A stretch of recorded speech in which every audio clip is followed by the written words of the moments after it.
Today, we will be speaking of a loner, of a dissident, a man who was against the trend of his time, Rufino Tamayo. Tamayo believed in a different way of defining Mexico.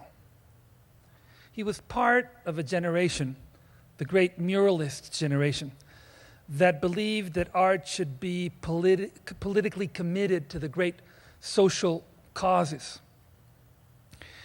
and that it should be revolutionary, and that it should propel the people to move forward. It is a beautiful idea that I share. However, the problem is that the muralists became so strong. At some point, Siqueiros, whom I will be talking at Mola next Saturday, affirmed, no hay más ruta que la nuestra. There's only our way.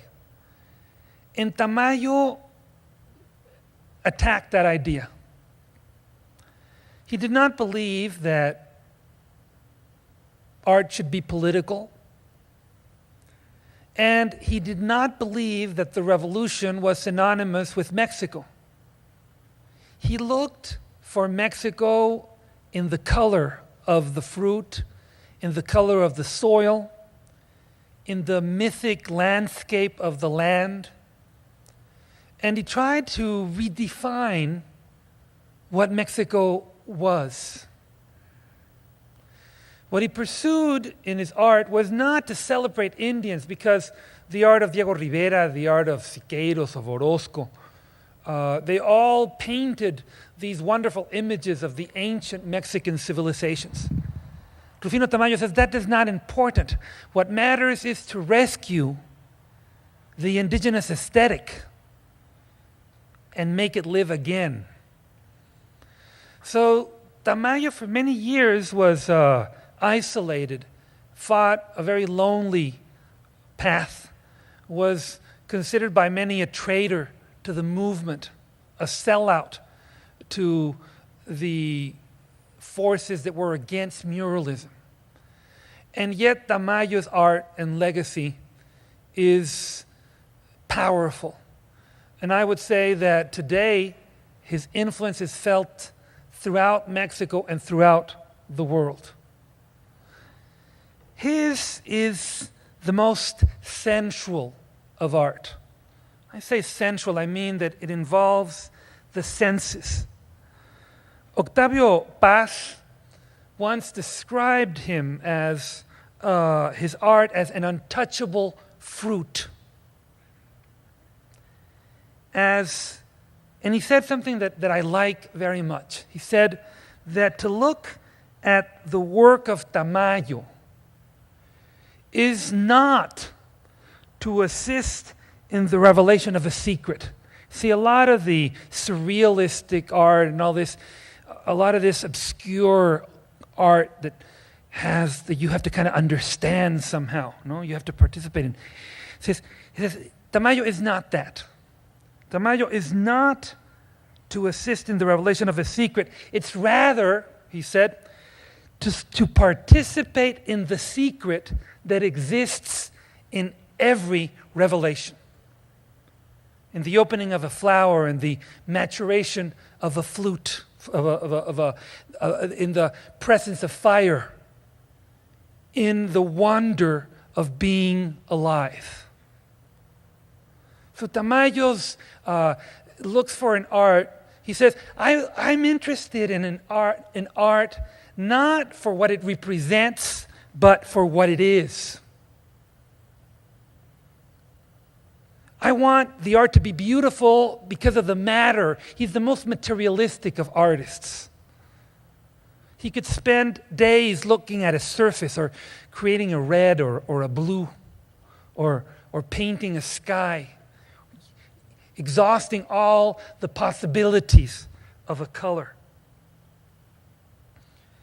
And in many ways, Tamayo teaches us to see the world again, to look at everything again. Tamayo nació en Oaxaca, the 25th of August, el 25 de agosto de 1899. His father was Manuel Arellanes and his mother, Florentina Tamayo.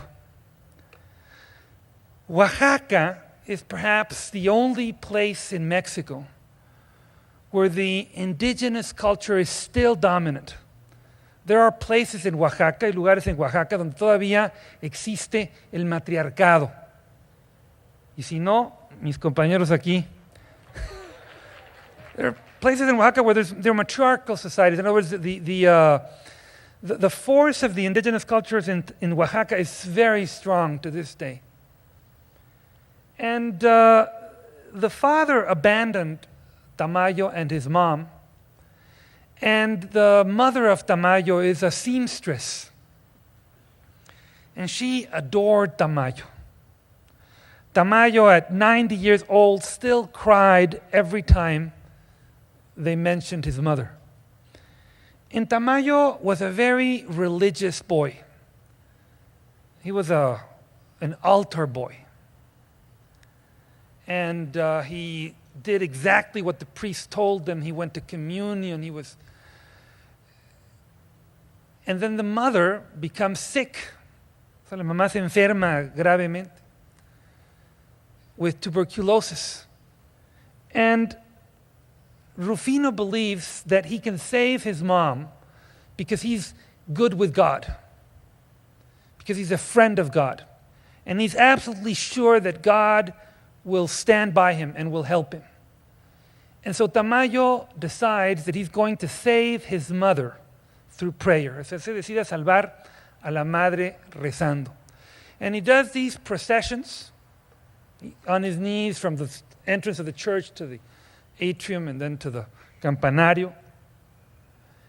And he prays fervently to God to heal his mom. Every day, hours and hours, with an intensity, he sings for his mom, he prays, but the mother dies. And Tamayo hates God. Never go back into a church. He would never believe in anything other than the matter, the real. He would become a hard man at 10. And interestingly, when his mother dies, in a way, he also kills his father. Tamayo would always say that he was an orphan of mother and father, even though his father lived till 1967. But he would refuse him completely. Rechaza al padre con asco. He doesn't use his name. And in this horrible moments of his life, always Tamayo finds some comfort in the sky. Because in 1911, the comet Halley, el cometa Halley pasa. And so Tamayo looks at the sky. Siempre saldría, he would always come out of his crisis through the sky, but it was a sky that had nothing to do with religion, nothing to do with anything spiritual. Tamayo believed in nature, in matter, and in his own indestructible will. And with these elements, with this inner strength, Tamayo, an orphan, left Oaxaca to conquer the world. Since he hates the father and anything that has to do with the family of his father, he doesn't even allow them to get close to him. He joins the mother's family in Mexico. Ellos tenían un puesto de frutas. There were fruit vendors in La Merced.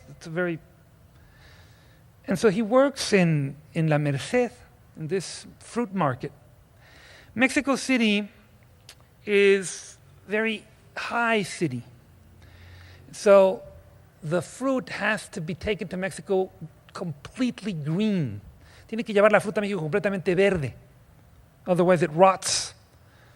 And they mature it artificially.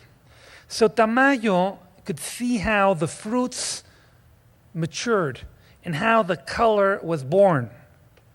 He could see how the orange appeared, how the purple existed, how the orange researched.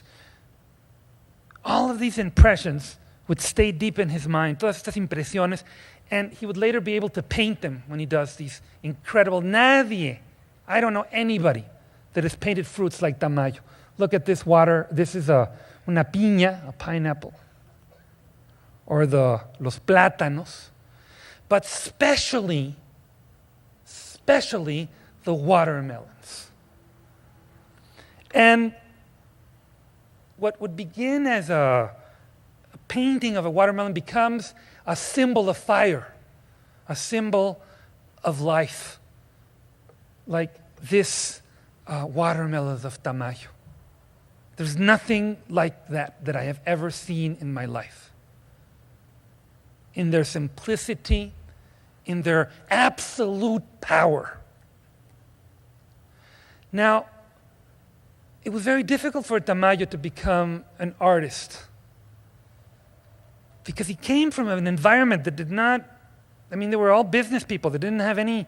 So it is said that once he said he wanted to be an artist, the uncle broke a guitar on his back. Finally, he is accepted in the prestigious school of San Carlos. Lo aceptan en San Carlos. And you would imagine that he would be ecstatic, no? He was joining the school. But no, Tamayo was miserable. I'm very surprised at how early Tamayo knew exactly what he wanted. And he knew that he did not want to copy reality. He wanted to invent reality. All those exercises in which he had to copy a figure, a casted figure, and do it again exactly the way that existed in reality. He says, what for? The importance of being an artist is that you can transform the world. You can create a new world. And one day, the first praise came from an unlikely source, a man that would later be his enemy, Diego Rivera. Diego had just arrived from Paris, and he went to an exhibit of students. And he looked at all the paintings, and he saw one painting, he didn't know who had done it. He says, El autor de este cuadro tiene talento. The author of this painting has talent. Everybody else, go home. And the author of that painting was Tamayo. And so later, Diego gave Tamayo a job as a teacher. He helped him. Here you see Tamayo's first works, still very much influenced by the art of the time, especially the French art, whose influence was very strong in Mexico. Now, Tamayo's real school was not San Carlos, but the museum, the National Museum of Mexico.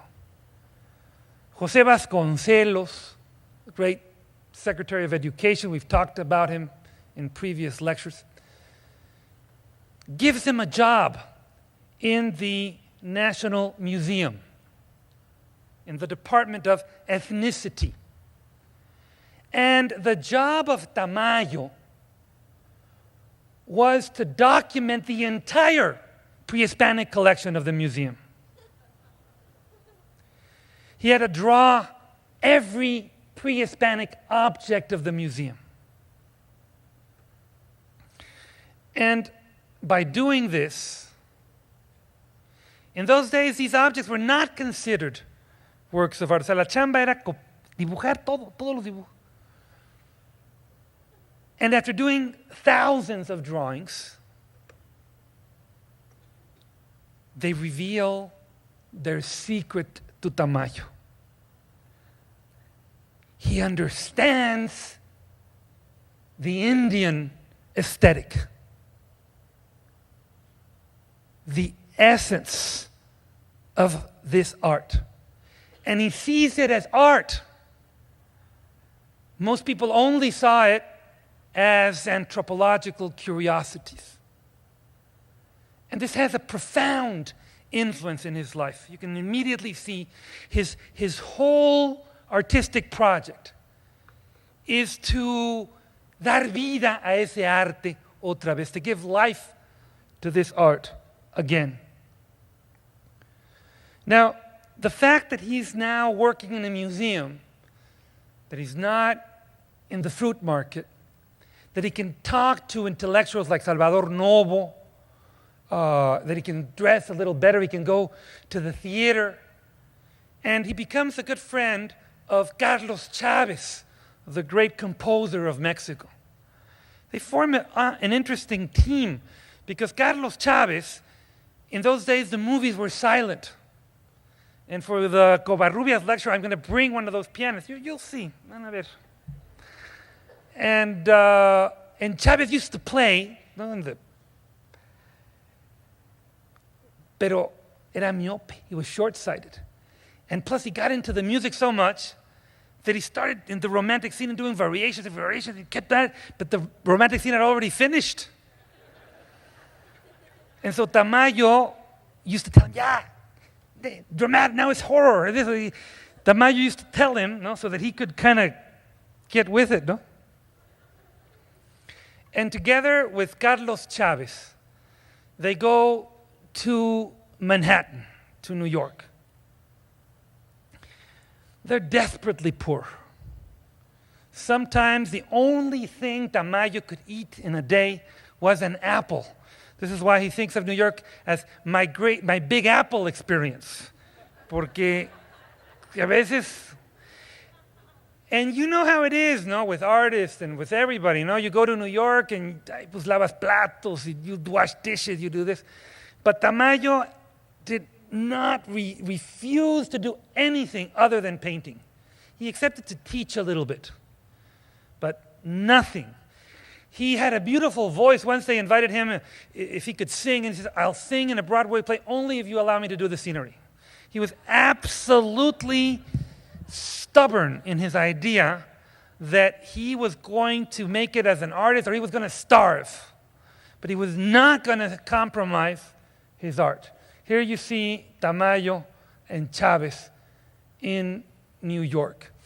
And in New York, he finds that this thing that he had been pursuing in Mexico was very similar to what Picasso was doing and others were doing, but only that they were studying African art or Indonesian art. In other words, this idea of going back to the roots of art, of linking the ancient and the contemporary. And so he finds a lot of support for what he's trying to accomplish. And so it is in New York where he radicalizes his aesthetic. And even when he's painting airplanes, he's doing it in a completely unconventional manner.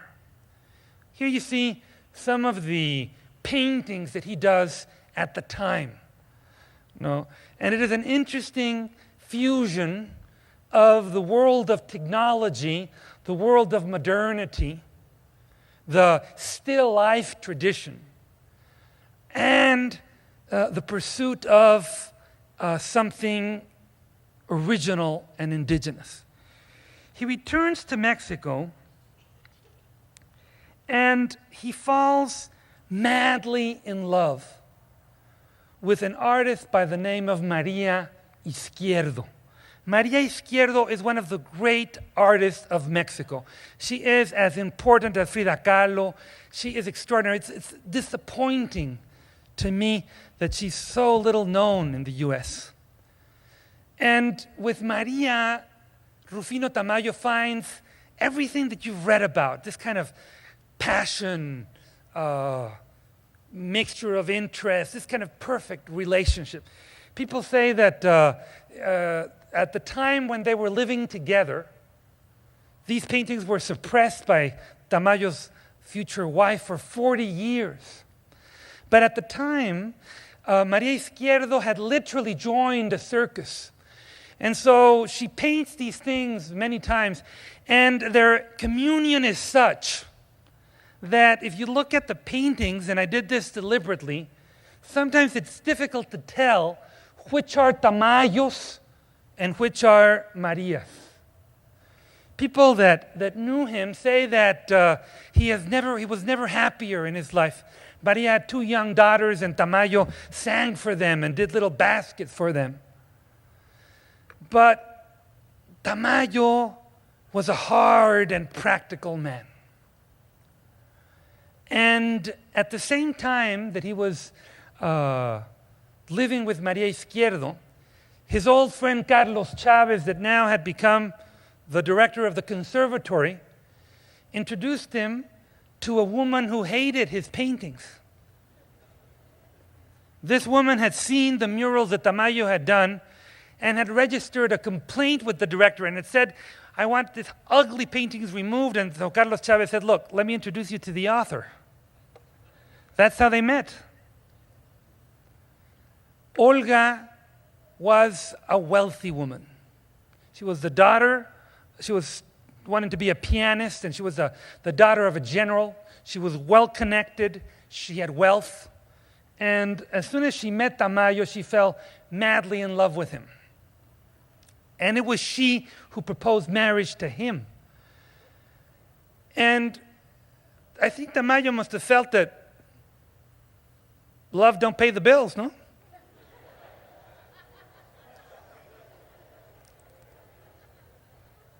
And so even though he was head over heels with Maria Izquierdo, he breaks violently with her, and he marries Olga. And he would paint her many times. This is a perfect and a horrible relationship. Because Olga becomes the manager, the negotiator, the one who sells the paintings. She completely takes care of everything, and Tamayo only paints. And she's brutal. She just chews curators, spits museum directors. It's terrible. Drives hard bargains. It's just in a way that Tamayo never could even approach. But the interesting thing is, even at the height of his fame, when Tamayo was a multimillionaire, he had no money. He had to sell paintings clandestinely. And every time that Olga saw a painting that she had not sold, she said, it's false, and she wrote false.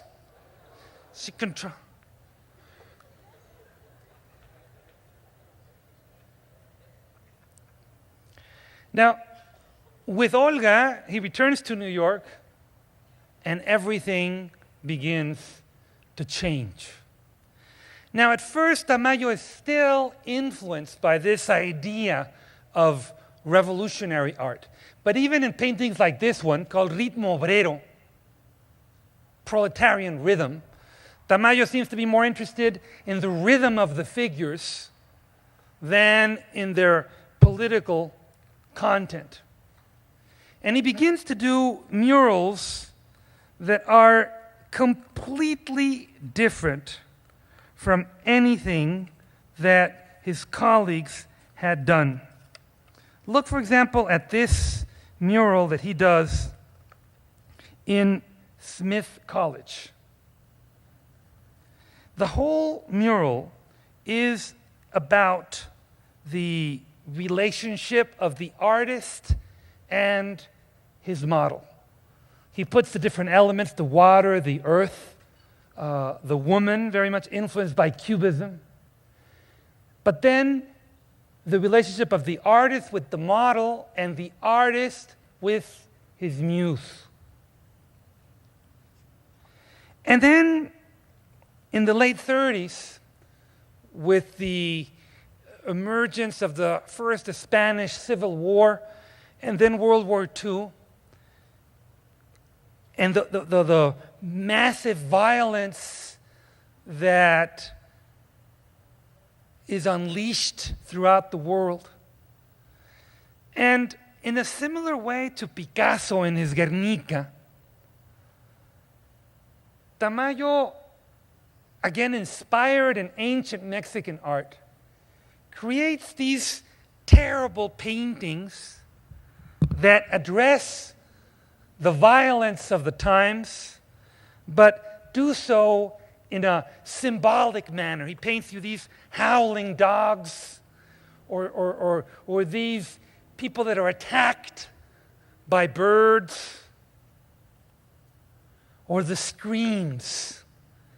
There is nothing louder than the screams Tamayo is able to paint. I'm going to show them in silence.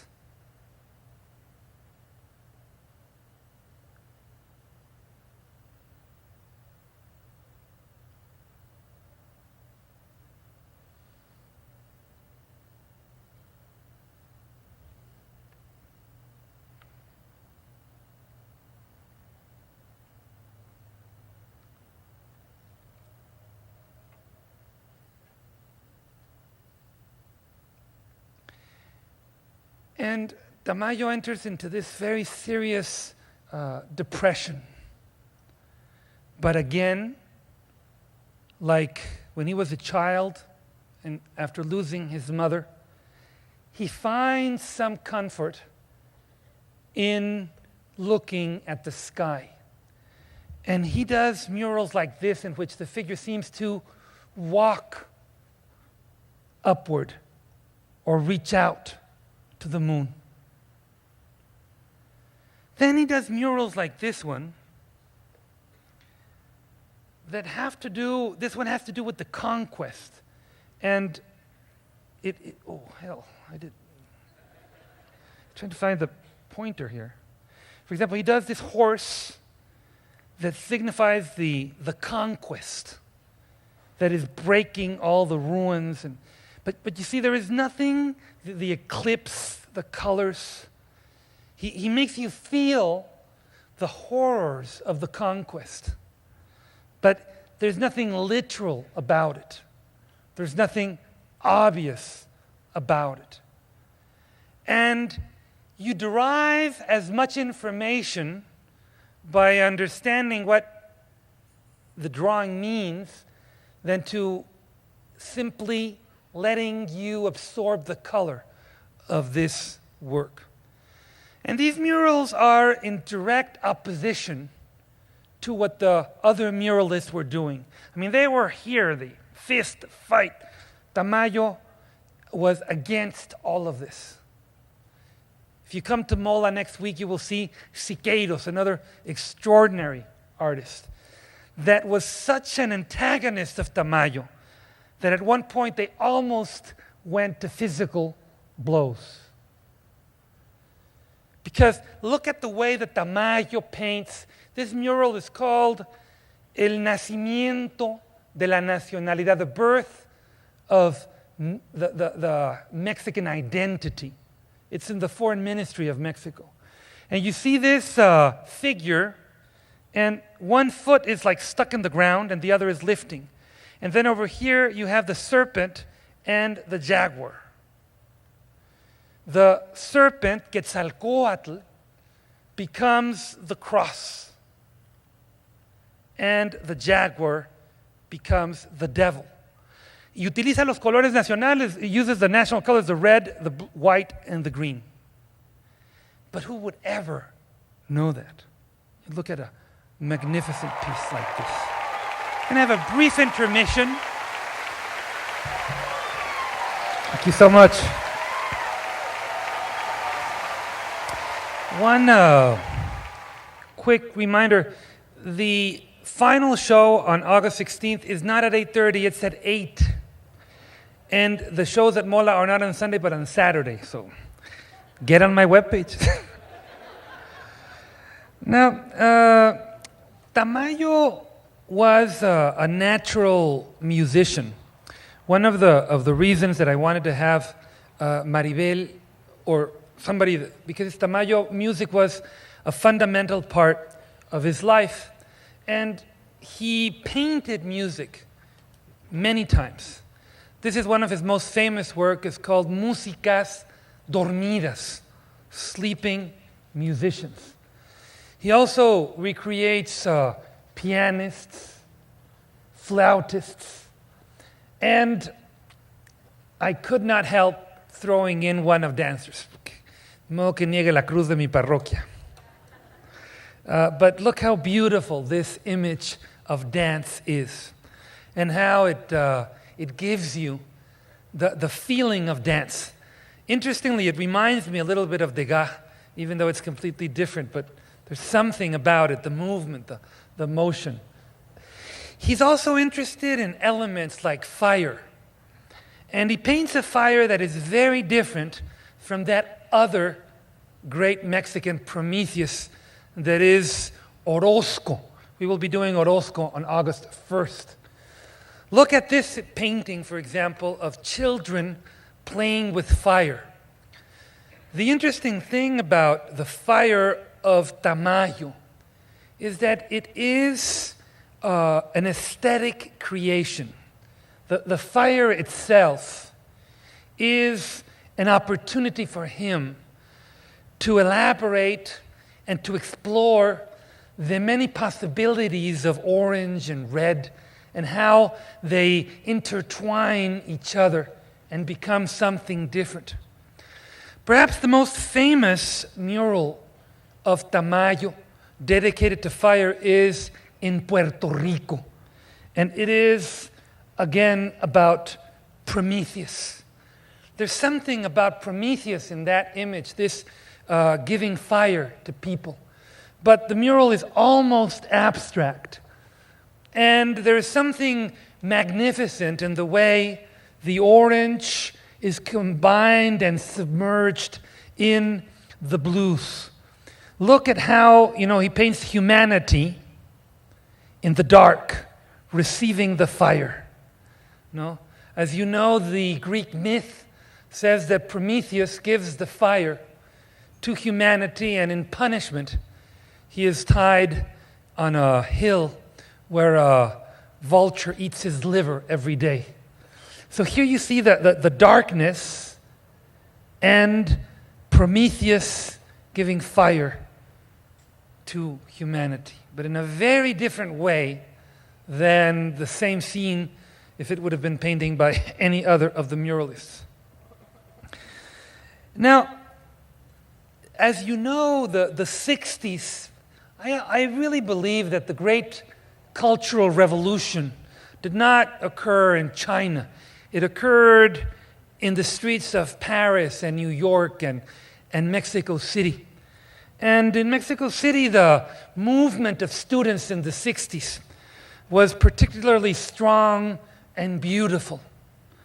The images de los estudiantes tomando las calles in México is a memory that still inspires and sustains generations of people that believe in democracy. And yet the repression of the students was horrible. The government unleashed the soldiers and the tanks on the students. We don't know how many were killed and many more were imprisoned. And a lot of artists became bitter after the brutal repression of youth. O sea, muchos artistas se amargan ante la represión gubernamental. But Tamayo does paintings like these. This smile, esta sonrisa, that has to do with the idea that the spirit is awake when criticism exists. When thought is alive when dissent occurs, when people dare to question and to march in the streets and to look for a better tomorrow. He would also do in the United Nations a mural called Fraternity. He would do this in 1968 in New York. And you see these figures dancing in the fire, flanked by a pyramid and a skyscraper. You've seen this many times. And of course, the vulgar thing is that you put one yellow and one brown and one black and one in between and all these things. No? Corny, or cursi, como digamos en México. Tamayo doesn't care about those things. They're all silhouettes in front of the fire. Look at this magnificent work. The fire and the unity.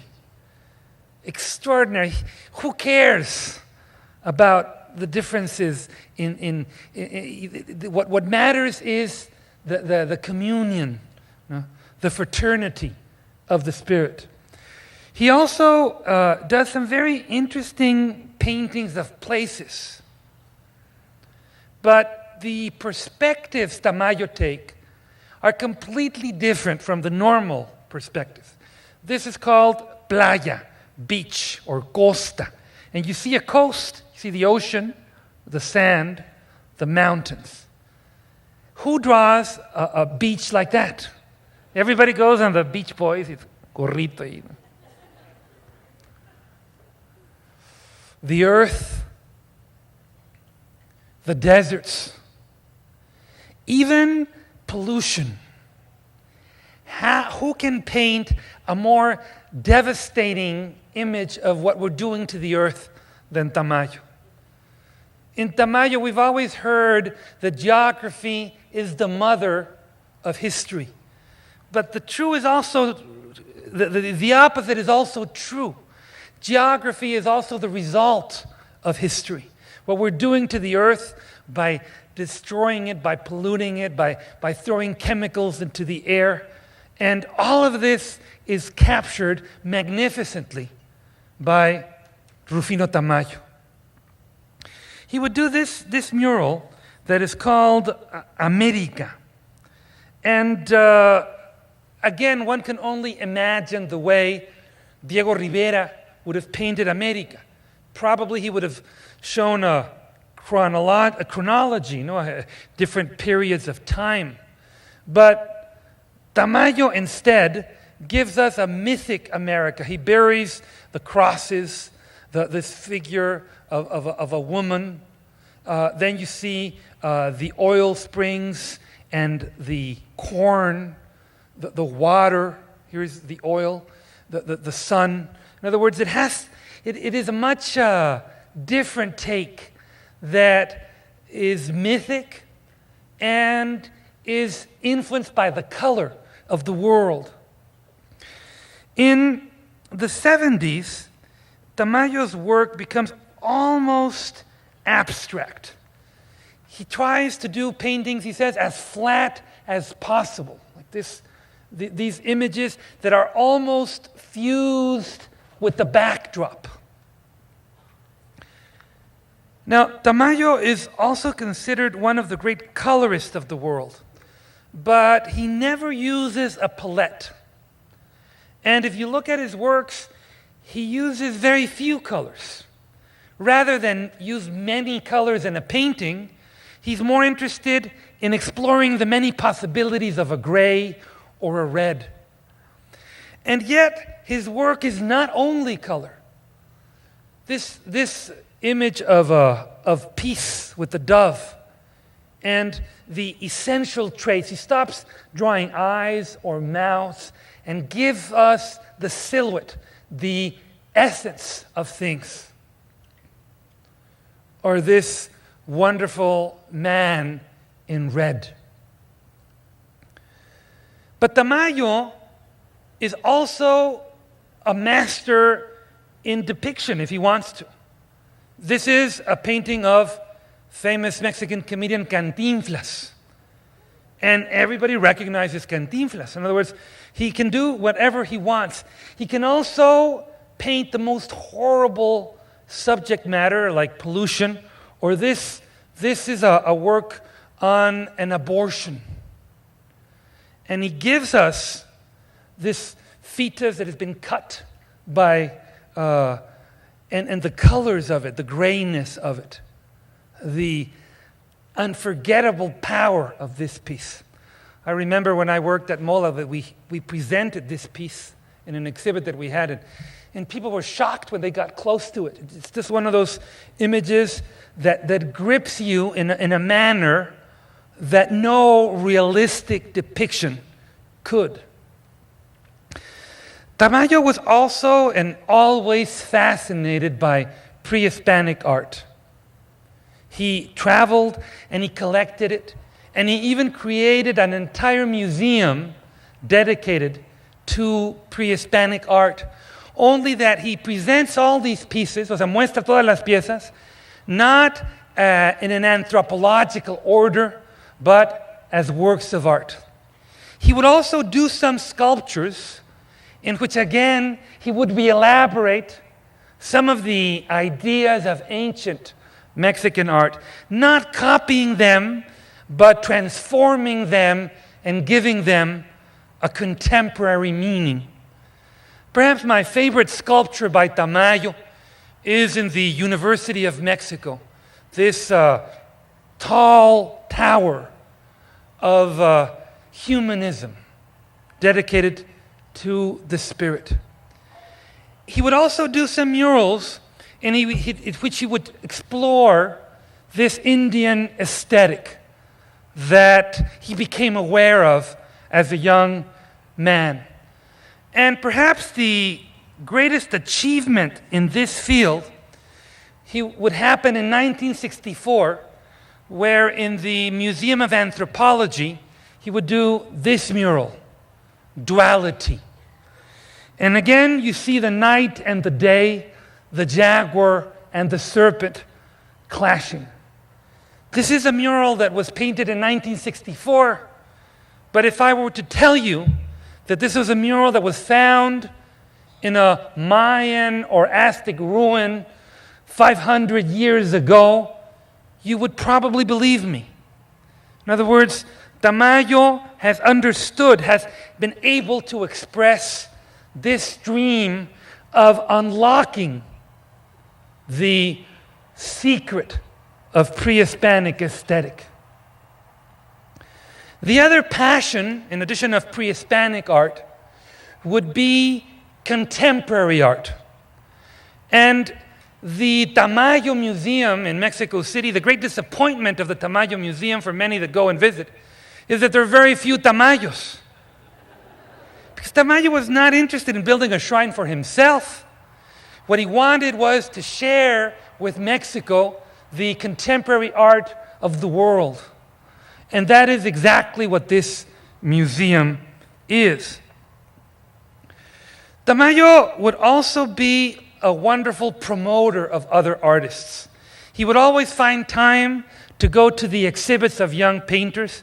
And in the case of Francisco Toledo, el gran maestro oaxaqueño contemporáneo, Toledo would say that Tamayo, that had never sold a painting by himself, everything through Olga, he tried to become a dealer for Toledo, tried to sell his works and help him, and many others. Right now, the School of Oaxaca en arte es una de las grandes potencias del mundo. The Oaxacan school is one of the most powerful art schools. Tamayo eventually, in spite of the initial opposition, would gain international acclaim. Octavio Paz, Mexico's great poet and author, would dedicate many essays to him. And even though Tamayo was never a demagogue, his art reached many people, perhaps more than any artist, because Tamayo perfected the graphic arts like no other Mexican artist had done before him. I don't know if they're here, but Loremba helped Tamayo develop a technique called mixography, in which the paper becomes practically liquid. And so you can have a print that has actually texture.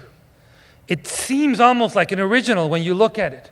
Many of these works are collected by thousands of people throughout the world. And I would say that there's more people that have Tamayos than any other of the great Mexican masters. In the final stage of his art, Tamayo's work that had become almost abstract in the 70s becomes more realistic. And Tamayo returns to the universal subjects, things like a family. Here you see the little kid with his family, or three friends and a boat. The color becomes even more intense. And he does simple things, like a family, like a couple, or like this masterpiece of a man infused with happiness. Un hombre lleno de felicidad. And it's unmistakable. No? Se puede ver la felicidad. You can see the happiness. You can see it coming in of the figure and the pinks that surround that figure of joy and of hope. This is the last painting that Tamayo would do. It is a bit of a self-portrait and is called El Hombre del Violón, the man with the great violin. Tamayo was almost 90 when he did this painting. He would die in 1991. And his last murals would once again look above at the heavens. This is his last work, and it is not a painting. It is a crystal piece that weighs many tons and that is illuminated with light. It is now on exhibition in Monterrey, in el Centro Alfa. And when the light comes in, it produces a sense of undescribable beauty. But this piece is the one that I would like to leave you with. It is a painting that Tamayo would do in El Hotel Presidente in Mexico City. All of you who are art lovers must go to Mexico City. And if you can, stay in this hotel designed by Ricardo Legorreta that has not only this great mural of Tamayo, but masterpieces of Calder, Miró, and other great international artists. In this mural, the Tamayo worked very hard to produce the sense of a man looking at the universe, standing, watching the stars. When I first saw it, it reminded me of that moment when Oscar Wilde, who was persecuted because he was gay, and he was tried, and he was attacked, and he was condemned, and he died little after that. And when, at the final, when they condemn him, a heckler yells at him, "You are scum, you're in the mud, you're nothing, you're stuck in the mud," the heckler tells Oscar Wilde. And Oscar Wilde responds and he says, "Look, we're all in the mud, but some of us are looking at the stars."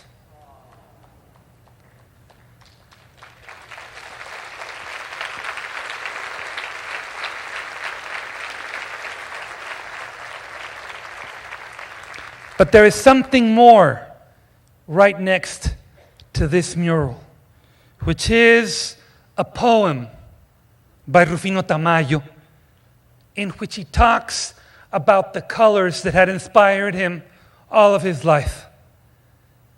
It is a poem that says, blue like the deep ocean when it's peaceful, green like the fields in the rainy season, orange like sunset in the autumn, brown like the humid earth of the tropics, rose like the conjunction of the sun and the moon, gray like a morning without sun in a rainy day, yellow like a tender sun in a day of spring, white like the color of the full moon, black like a night without moon and without stars, red like the fire that consumes everything. Thank you very much.